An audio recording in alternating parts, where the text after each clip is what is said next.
Le 25 novembre 2024, Intérêts nationaux publie un article explosif. Son titre est sans équivoque « L'Amérique a volé la technologie de guerre allemande ». Systématiquement, documenté. Le livre « Capturer la technologie nazie » de Denis O'Regan révèle une vérité technique, restée classifiée pendant 40 ans, 800 000 brevets allemands, confisqués, fermeture de l'Office allemand des brevets. Le premier nouveau numéro de brevet après la guerre fut le 800 001. 10 milliards de dollars, c'était la valeur estimée en 1948. Aujourd'hui, elle dépasserait les 200 milliards. Mais il ne s'agit pas que d'argent. Il s'agit de la lignée technique, la fusée V2, développée en 1942 à Peenemünde, Werner von Braun, l'opération Paperclip, la fusée Saturne V, Apollo 11, SpaceX aujourd'hui, la même technologie de turbopompe, 83 ans plus tard. Aujourd'hui, je vais vous montrer la lignée technique documentée. De 1942 jusqu'aux fusées qui volent dans l'espace aujourd'hui. La question n'est pas de savoir si l'Amérique a pris la technologie allemande. C'est documenté. La vraie question est, pourquoi le gouvernement américain a-t-il classifié tous les documents jusqu'en 1985? Que voulait-il cacher pendant 40 ans? La réponse est techniquement précise. Chaque fusée moderne, chaque jet, chaque programme spatial repose sur des conceptions allemandes de 1942 à 1945. La NASA existe depuis 1958, mais la technologie, elle venait de Peenemünde. Les ingénieurs, recrutés auprès de la Wehrmacht, les brevets, confisqués au titre des réparations intellectuelles, ce n'est pas une théorie du complot. C'est documenté dans Intérêts nationaux, avec des documents d'archives, avec des rapports déclassifiés, avec des spécifications techniques précises. Et aujourd'hui, en 2025, alors que SpaceX lance fusée après fusée, chacune utilise des principes inventés par des ingénieurs allemands il y a 83 ans. Laissez-moi vous montrer la fusée V2. Techniquement, le 13 octobre 1942, Peenemünde, sur la mer Baltique, le premier objet fabriqué par l'homme atteint l'espace, 84,5 km d'altitude. La V2 n'était pas un jouet. 14 mètres de long, 12 tonnes et demie au décollage. 5600 km par heure, le supersonique était normal, Mach 4,5 en vol, mais ce qui était révolutionnaire, la turbopompe. Chaque fusée a besoin de carburant sous une pression extrême dans la chambre de combustion.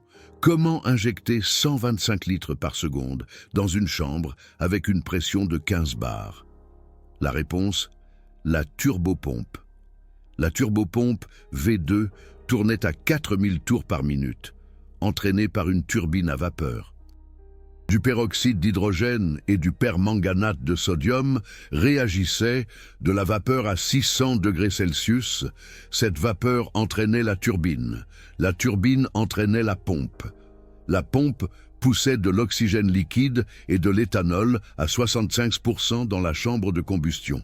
125 litres par seconde, à une pression de 15 bars, 2760 degrés Celsius dans la chambre de combustion, 25 tonnes de poussée. C'était en 1942. Regardez ça. En 1942, les Alliés n'avaient rien de comparable. L'Amérique avait les fusées expérimentales de Goddard, 2 mètres de haut, 20 kg de poussée, pitoyable en comparaison. La Grande-Bretagne, les bombes volantes V1 étaient des statoréacteurs, une technologie primitive, pas de turbopompe, pas de carburant liquide. L'Union soviétique, les Katyushas étaient des roquettes à propergol solide, des roquettes d'artillerie, non comparables. La V2 était dans une autre ligue. Techniquement, la turbopompe seule était révolutionnaire. 4000 tours par minute avec de l'oxygène liquide à moins 183 degrés Celsius. Les joints devaient fonctionner à des températures cryogéniques.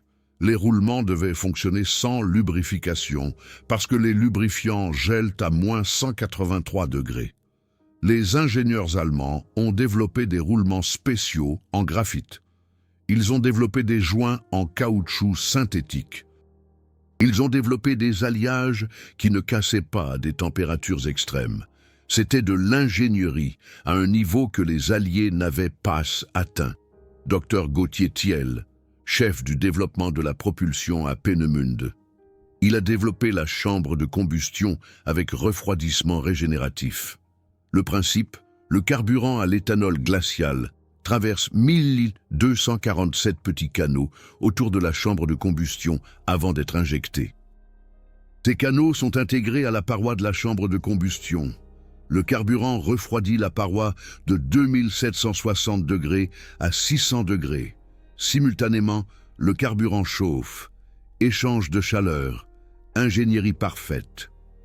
Sans ce refroidissement régénératif, la chambre de combustion fondrait en 2 secondes. Avec le refroidissement régénératif, la V2 fonctionnait pendant 65 secondes. Fiable, à chaque fois. Gauthier Thiel est mort lors d'un raid aérien britannique sur Peenemünde le 17 août 1943, mais sa technologie, elle vit encore aujourd'hui, le 28 mars 1945. Opération Lusty.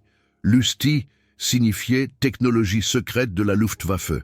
Les troupes alliées atteignent Nordhausen. C'était l'usine souterraine de Mittelwerk où les fusées V2 étaient produites. Ce que les ingénieurs américains ont vu était incroyable.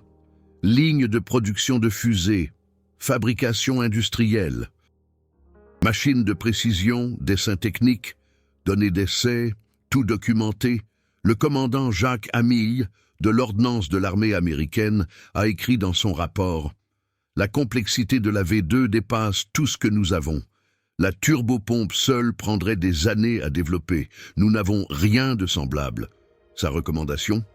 Prenez tout, la documentation, les machines, les fusées et, si possible, les ingénieurs. Mais les soviétiques arrivaient aussi. La course a commencé.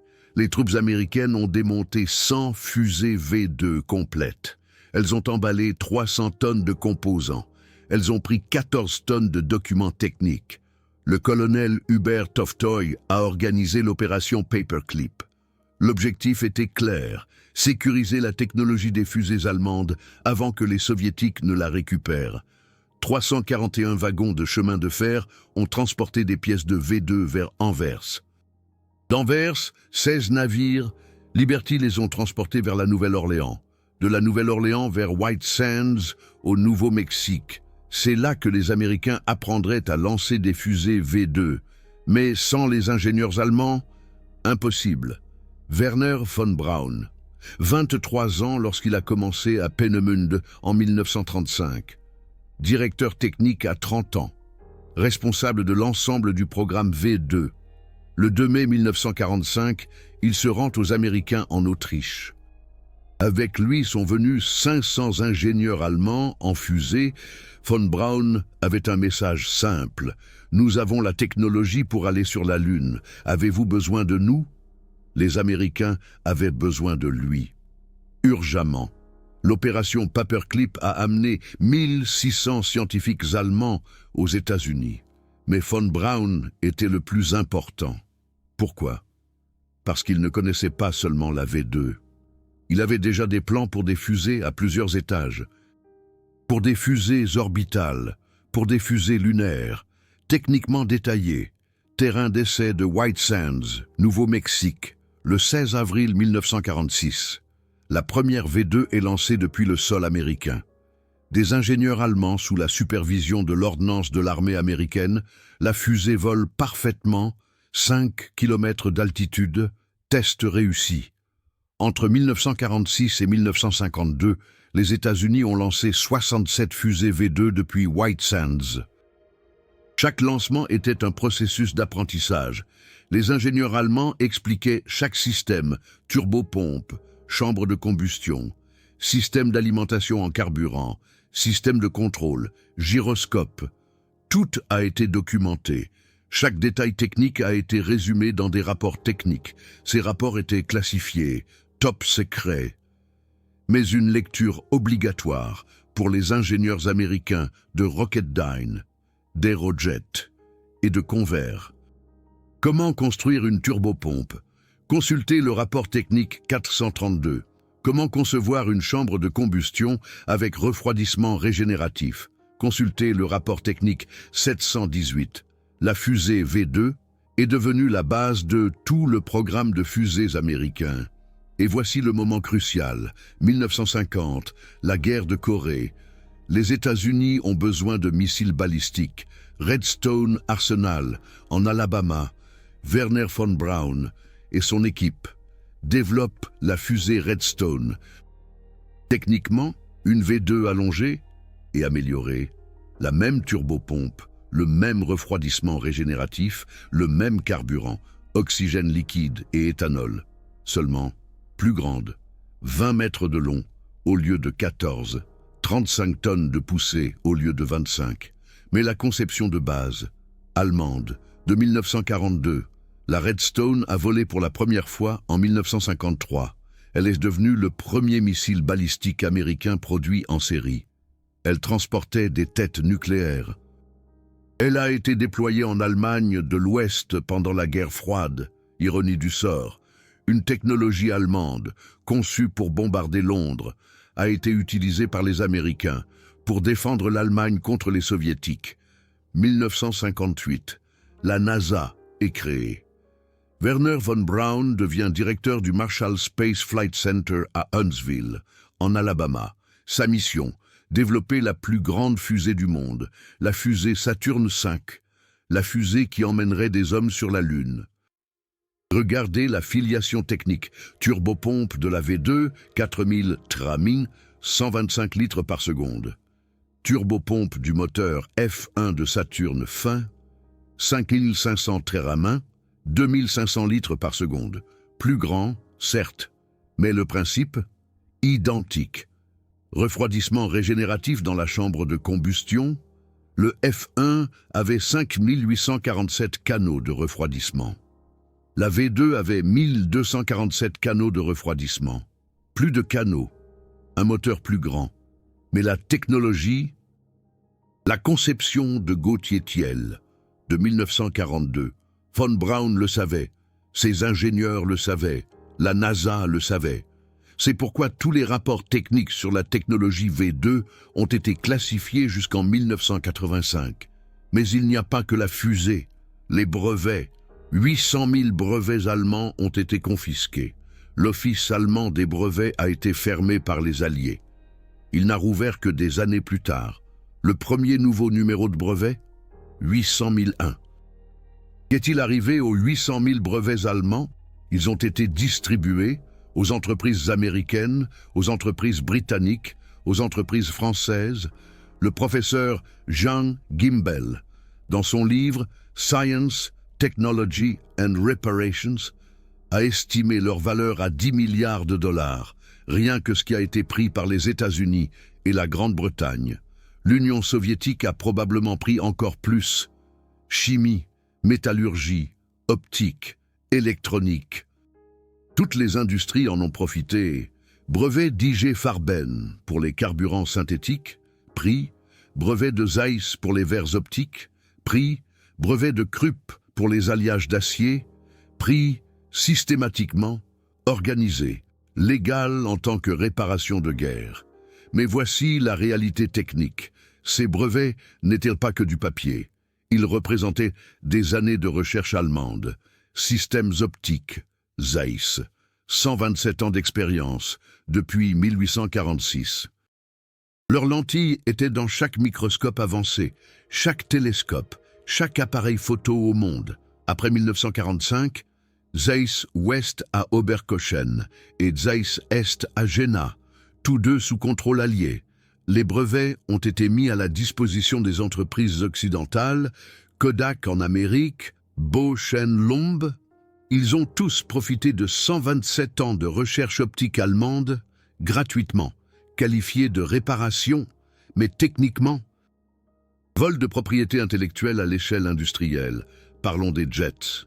Me 262, Messerschmitt 262. Le premier avion à réaction opérationnelle au monde. Premier vol, 18 juillet 1942. La même époque que la V2, 870 km/h. Chasseurs alliés, Spitfire Mach 9, 656 km/h, P-51 Mustang, 703 km/h. Le Me 262 était 200 km/h plus rapide, inatteignable pour les avions à hélice. Mais la révolution n'était pas la vitesse, c'était la conception. Ailes en flèche, ailes inclinées vers l'arrière, 18,5 degrés d'inclinaison vers l'arrière. Pourquoi ? Aérodynamique à haute vitesse, à plus de 800 km/h. Des ondes de choc se forment sur les ailes. Les ailes droites perdent de la portance. Les ailes en flèche déplacent l'onde de choc vers l'arrière. Plus de portance, moins de résistance. C'était révolutionnaire. Aucune nation alliée n'avait d'ailes en flèche en 1942. Moteur Jumeau 004, développé par Junkers Motoren. Compresseur axial à 8 étages. Cela signifie que l'air est comprimé par 8 disques rotatifs. Chaque étage augmente la pression. Taux de compression, 3,14 pour 1. Aube de turbine en acier chrome-cadmium. Température de fonctionnement de 850 degrés Celsius. Les aubes étaient creuses, avec des trous de refroidissement de 0,4 mm. L'air passait dans ces trous et refroidissait les aubes de l'intérieur. Sans ce refroidissement, point de fusion atteint à 750 degrés. Avec refroidissement, 850 degrés, aucun problème. Le docteur Aimé Franz était l'ingénieur en chef. Il a développé le Jumeau 004 en seulement 3 ans.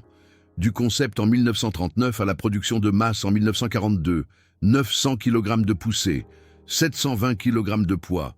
Rapport poussée-poids de 1,25 pour 1. C'était extraordinaire pour l'époque. Opération Lusty, 28 mars 1945. La même opération qui a sécurisé les fusées V2. Les troupes américaines ont capturé 14 avions Me 262. Ils ont été transportés à Wright Field, dans l'Ohio. Là, les pilotes américains les ont testés. Les rapports étaient sans équivoque. Le colonel Henry Watson, cet avion a 5 ans d'avance sur tout ce que nous avons. Le moteur est extraordinaire.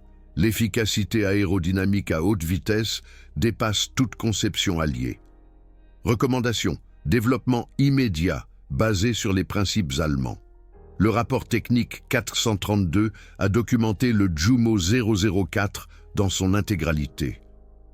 Chaque composant, chaque spécification, chaque procédé de fabrication.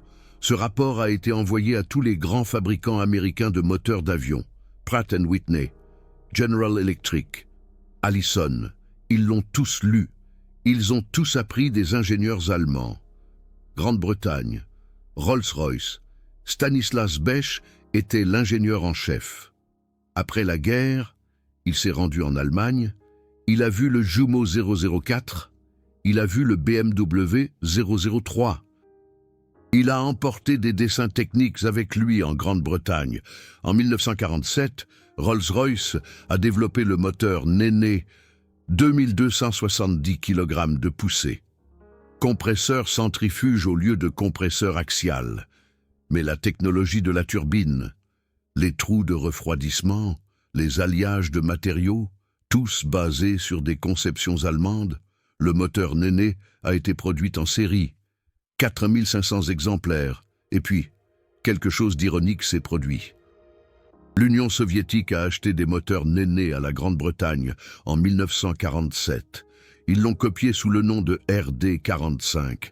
Ce moteur est entré dans le MiG-15. 12 000 MiG-15 ont été produits.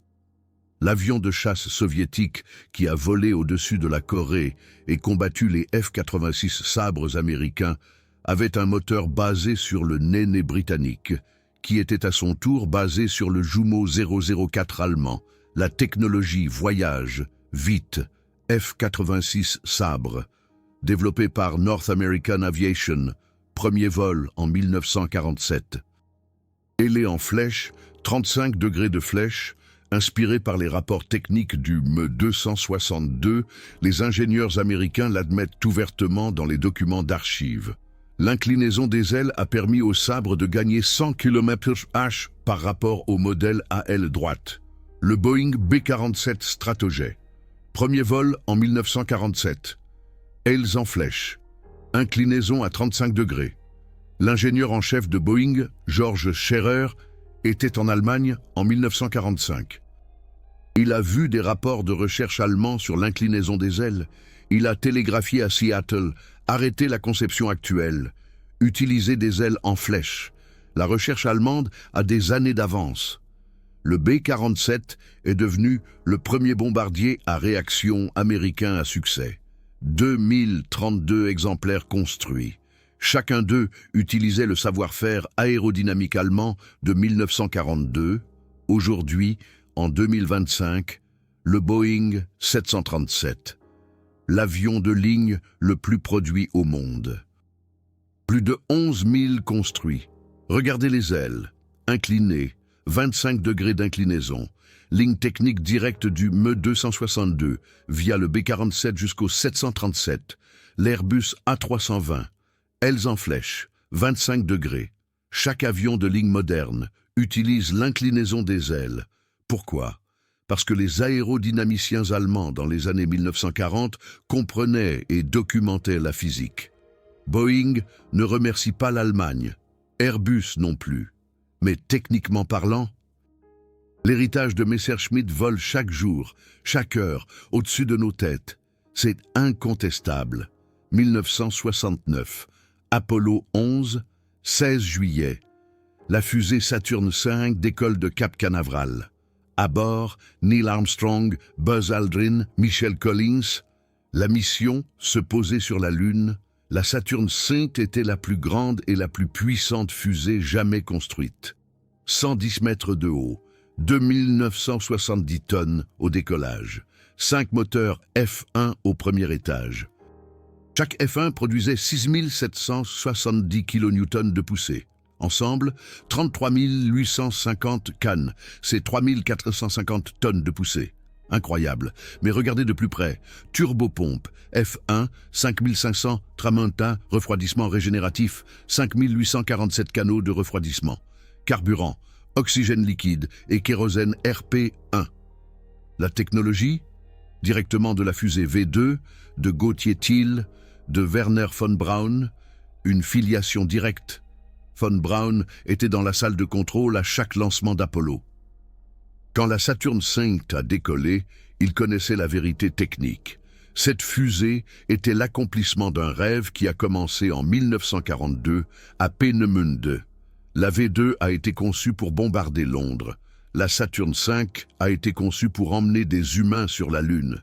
Mais techniquement, les mêmes principes, turbopompe, refroidissement régénératif, plusieurs étages, pilotage gyroscopique, tout était une évolution de la technologie de la fusée V2. Le 20 juillet 1969, Neil Armstrong a posé le pied sur la Lune.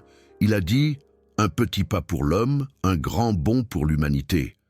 Il aurait aussi pu dire « Un grand bond grâce à l'ingénierie allemande ». Mais cela n'a jamais été mentionné. Pourquoi ? Parce que c'était politiquement incommode, parce que les États-Unis voulaient apparaître comme un leader technologique, pas comme un pays qui s'est emparé de la technologie allemande. 4 ingénieurs allemands ont reçu la médaille du service distingué de la NASA en 1969.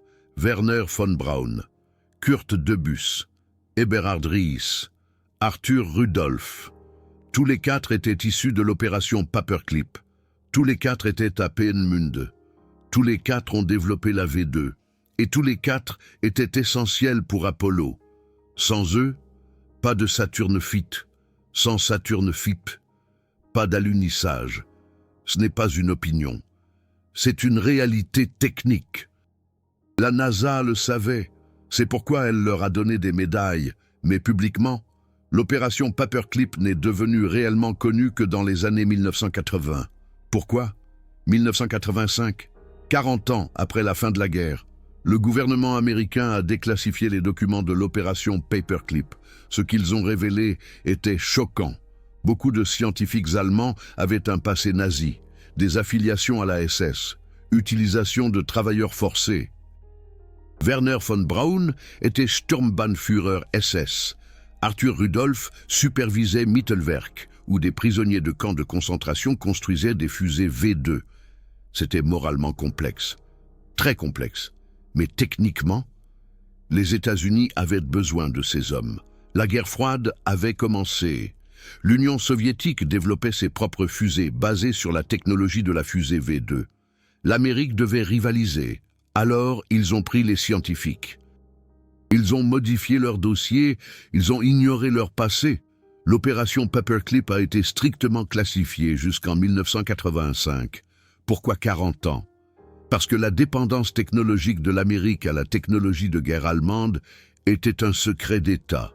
Denis O'Regan, dans son livre « Capturer la technologie nazie », documente tout. 800 000 brevets confisqués, 1600 scientifiques recrutés, 10 milliards de dollars de valeur en 1948.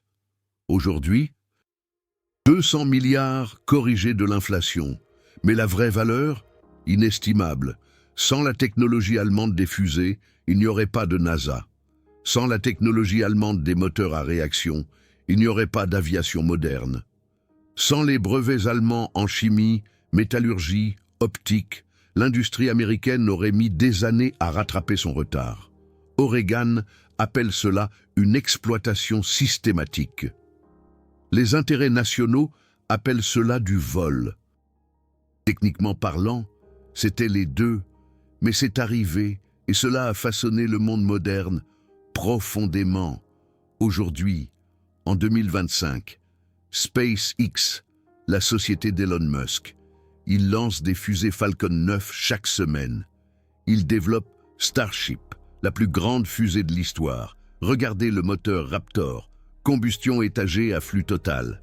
2 turbopompes, une pour le carburant, une pour l'oxydant.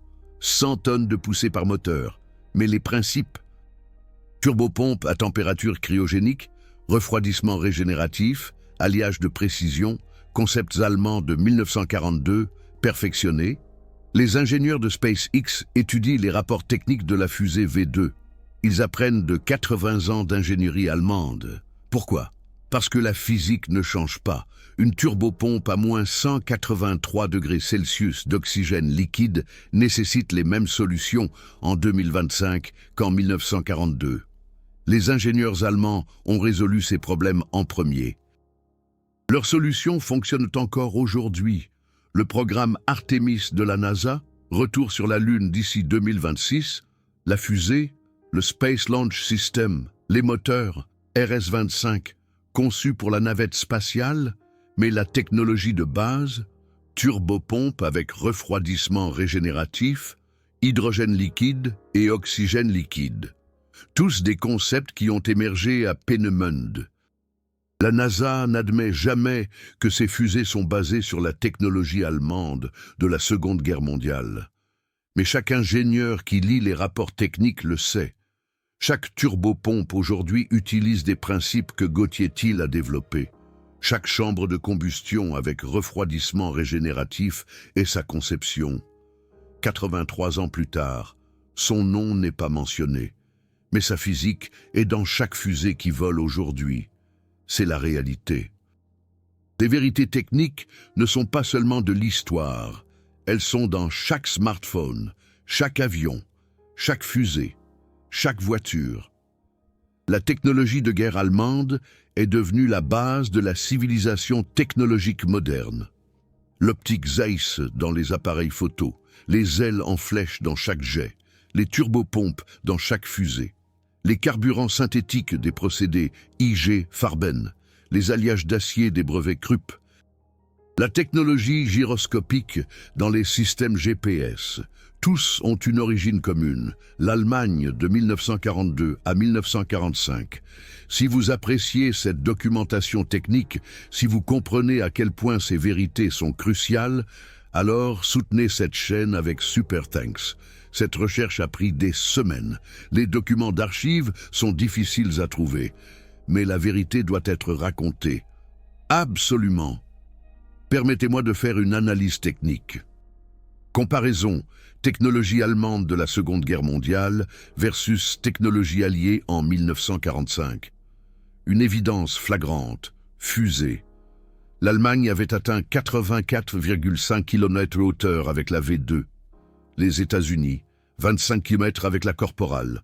Un rapport de 3,4 à 1, une supériorité allemande indéniable. Jets. L'Allemagne possédait le M262, atteignant 870 km/h. Les États-Unis avaient développé le P-80 Shooting Star, 800 km/h, en mars 1945, basé sur un moteur à réaction britannique. Lui-même inspiré d'une conception allemande, optique, Zeiss bénéficiait de 127 années d'expérience. Aucune entreprise alliée n'arrivait à la cheville. Chimie, IG Farben produisait 124 000 barils de carburant synthétique par jour. Les États-Unis n'avaient aucun programme comparable. Métallurgie, l'acier Krupp était inégalé. Les Alliés tentèrent de le reproduire pendant 30 ans. Échec total. L'héritage, 2025, 80 ans après la fin de la guerre. La revue Intérêts nationaux publie un article intitulé « L'Amérique a volé la technologie de guerre allemande ». La discussion reprend. Vol ou réparation légitime? Techniquement, la réponse est complexe. L'Allemagne a déclenché une guerre d'anéantissement. Des millions de morts. Des réparations étaient justifiées. Mais 800 000 brevets, recrutement systématique de scientifiques, 40 ans de secrets, cela va au-delà des réparations. C'était une appropriation stratégique de la suprématie technologique.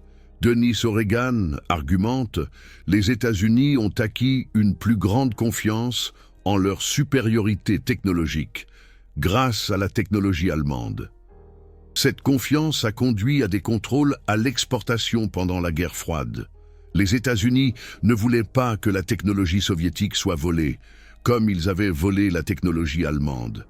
Ironie du sort. Aujourd'hui, l'Amérique s'inquiète du vol de propriété intellectuelle par la Chine, Huawei, TikTok, transfert de technologie. Mais historiquement, l'Amérique a fait la même chose avec l'Allemagne.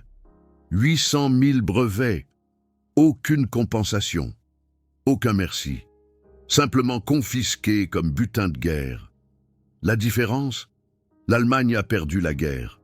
Donc, c'était légal. Mais moralement, la vérité technique est que la civilisation moderne repose sur des connaissances développées par toutes les nations. Les ingénieurs allemands dans les années 1940 ont réalisé des percées. Les ingénieurs américains dans les années 1950 se sont appuyés dessus. Les ingénieurs soviétiques aussi, les Britanniques aussi. La technologie est cumulative. Mais nier les origines, c'est historiquement mensonger. Je vole dans un avion avec des ailes en flèche, l'héritage du Me-262. Je regarde les lancements de SpaceX, l'héritage de la fusée V2, j'utilise un GPS, technologie gyroscopique du guidage de la V2. Je conduis une voiture avec de l'huile synthétique, procédé IG Farben. Chaque jour révèle l'influence technologique allemande. Non pas parce que l'Allemagne était moralement supérieure, elle ne l'était pas, mais techniquement, dans des domaines spécifiques entre 1942 et 1945. Oui, ils avaient des années d'avance. Et ces années d'avance ont été prises par les Alliés, apprises, copiées, améliorées. C'est comme ça que la technologie fonctionne. Mais connaître l'histoire, c'est essentiel. Werner von Braun est décédé en 1977. Il a vu des hommes marcher sur la Lune. Il a vu Skylab. Il a vu le début du programme de la navette spatiale. Son rêve est devenu réalité. Mais son héritage est complexe. Ingénieur visionnaire, collaborateur nazi, a rendu possible l'exploration spatiale. À utiliser des travailleurs forcés, les deux vérités coexistent. La technologie n'a pas de morale. Seuls les humains ont une morale. La fusée V2 a tué 9000 personnes à Londres et Anvers. Mais la même technologie a emmené des hommes sur la Lune. La fusée Saturne V n'a tué personne. Elle a permis l'exploration, la même physique, une application différente. C'est la dualité de la technologie, 87,3%. C'était l'efficacité du compresseur du moteur BMW 003. En 1942, les moteurs à réaction moderne atteignent 90%. En 83 ans, nous avons amélioré l'efficacité de 2,7%. Pourquoi si peu de progrès? Parce que les ingénieurs allemands étaient déjà proches du maximum théorique. La thermodynamique a des limites. Efficacité de Carnot. Les Allemands comprenaient ces limites. Ils ont optimisé dans ces limites. Brillants. Leurs conceptions de 1942 sont encore la base, parce qu'ils comprenaient la physique fondamentale. Ils n'ont pas inventé la magie. Ils ont appliqué la science parfaitement. C'est la leçon. La technologie découle de la compréhension des principes fondamentaux. Les ingénieurs allemands avaient une excellente formation théorique. Ils avaient le soutien de l'État. Ils avaient des ressources. Ils avaient du temps, de 1935 à 1945. 10 ans de développement concentré. Le résultat, des technologies qui sont encore pertinentes 80 ans plus tard. Non pas parce qu'elles étaient hors de portée, mais parce qu'elles étaient correctes, physiquement correctes, thermodynamiquement correctes, aérodynamiquement correctes. Les solutions correctes ne vieillissent pas. Intérêts nationaux, octobre 2024. L'article demande: la technologie nazie a-t-elle fait de l'Amérique une superpuissance? La réponse est nuancée. L'Amérique était déjà une superpuissance industrielle. Mais la technologie allemande a accéléré le programme spatial américain de 10 ans. Elle a accéléré le développement des jets de 5 ans. Elle a donné à l'industrie chimique et métallurgique américaine une avance. Sans la technologie allemande, les États-Unis seraient quand même devenus une superpuissance, mais plus lentement, avec plus de coûts, avec plus d'échecs. La technologie allemande a été un transfert de technologie massif, le plus grand de l'histoire. La valeur de 10 milliards de dollars n'était que le début. La vraie valeur était la décennie d'économie en recherche et développement. Aujourd'hui, nous profitons tous des fruits de cette technologie. Chaque vol, chaque satellite, chaque fusée, le GPS dans notre téléphone, les appareils photo avec des objectifs inspirés de Zeiss. Tout porte les traces de l'ingénierie allemande des années 1940. Reconnaître cela n'est pas de la glorification nazie. C'est de l'exactitude historique. L'Allemagne a perdu la guerre, complètement. Mais leurs connaissances techniques, elles ont survécu. Elles ont été intégrées. Elles sont devenues la base du monde moderne. Cette vérité est documentée dans les rapports techniques, dans les archives déclassifiées, dans les brevets, dans les conceptions des fusées et des avions modernes. 800 000 brevets volés. Est-ce la bonne description? Ou confisqués comme réparation? Ou transférés comme propriété intellectuelle d'une nation vaincue? Les mots changent. La réalité technique reste. L'Allemagne a développé des technologies révolutionnaires. Les Alliés les ont prises. Les Alliés les ont utilisées. Le monde moderne est basé sur cela, les 80 ans plus tard. Nous en discutons encore. Parce que les questions sont difficiles. Parce que la technologie et la morale se croisent. Parce que l'histoire est complexe. La NASA utilise aujourd'hui la conception allemande des turbopompes de la fusée V2 dans ses fusées, SpaceX aussi, Boeing aussi. Est-ce du vol ou de l'évolution technique? Est-ce un hommage ou une appropriation?